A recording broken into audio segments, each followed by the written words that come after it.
My name is Adam Magianis, and today I'll be talking about an event that defined the 1960s. So, what comes to mind when you think of the night of 1960s pop culture? For me as a person who was born well after the 1960s, I think of hippies, rock music, and psychedelic drugs. And I think that many people would think the same. But let's dive deep into what pop culture in the 1960s looked like, especially since it differed so much from the 2 decades that came before the 1940s and 50s. Coming off the back of World War II, this is the peak of American patriotism, and pop culture reflected this. In the 40s, pro-American music and movies were everywhere, as we just won a war that we were justifiably the good guys in, and that most everyone supported. But as the years went on, people started to realize the downsides of America, especially the younger people, like the new generations. As patriotism started to wane entering the 1960s, a new culture emerged, and that would be the counterculture, which is the culture whose values differ from the mainstream or the norm of society. This culture started to emerge in the 1960s for two very specific reasons. The first was the civil rights movement, as many black and brown people were marching for equal rights and notified many young white Americans that America wasn't this perfect society they've been taught for so long. But it actually kept a lot of people down just because of the color of their skin.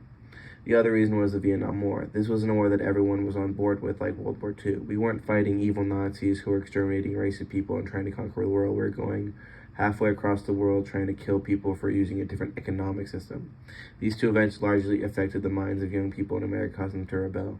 To get far away from the mainstream society as possible, these young people started to grow their hair out, listen to rock music, take psychedelic drugs, and protest the current state of America. These people would be known as hippies and would be the cornerstone of the counterculture movement. These hippies were all about peace and love, who hated the Vietnam War and supported the civil rights movement. These group of people were behind the Summer of Love in 1967, which was a summer all about loving one another despite race or gender. Many people in the mainstream society, mostly older generations, hated hippies and anyone associated with the counterculture movement, as they felt they were un-American and lazy. At the end of the 1960s, all the counterculture movement came together in the culmination of one of the largest music festivals in history, a 3-day event where young people all across America could express their emotions and listen to their favorite rock music with people just like them.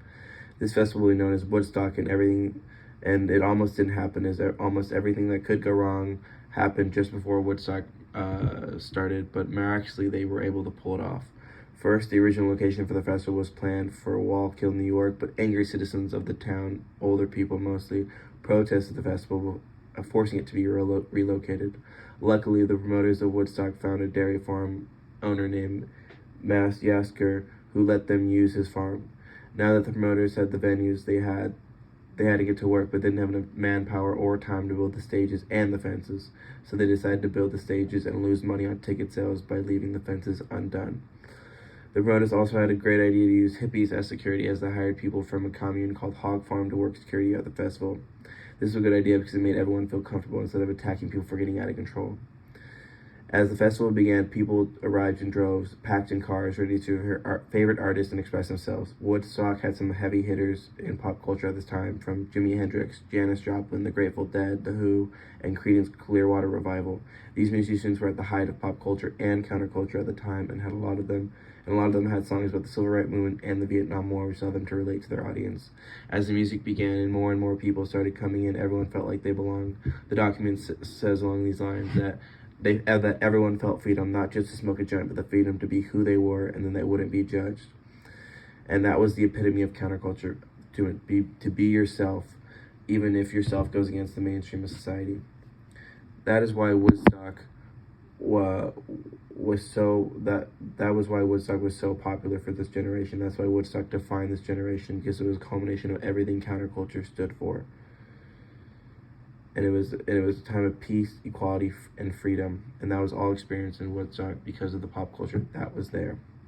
So that was how kids used pop culture to make statements about society back then, but how do we use it now? Well, pop culture statements about society are mostly on social media like Twitter, Instagram, and TikTok. Every young person is spreading information using pop culture like memes and references to spread information, make statements about society, specifically things in our generation that are very big right now are abortion rights, the situation in Gaza with Palestinians, and gun control. And a lot of young people, like young people back then, are getting on the forefront of this, and a lot of people in older generation are attacking us for the way we use pop culture.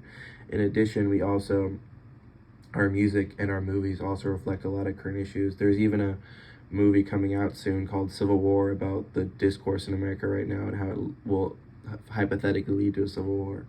But that pop culture will always be reference the like society and always make statements about society. But I don't think I hopefully we'll get another Woodstock in the future, but I don't think we'll ever have another Woodstock in our time specifically like that, where everyone is able to come together in peace. And like you see a lot of festivals today usually end badly or there's a lot of drama with it. But if there is another Woodstock in our time, I would hopefully like to go see it.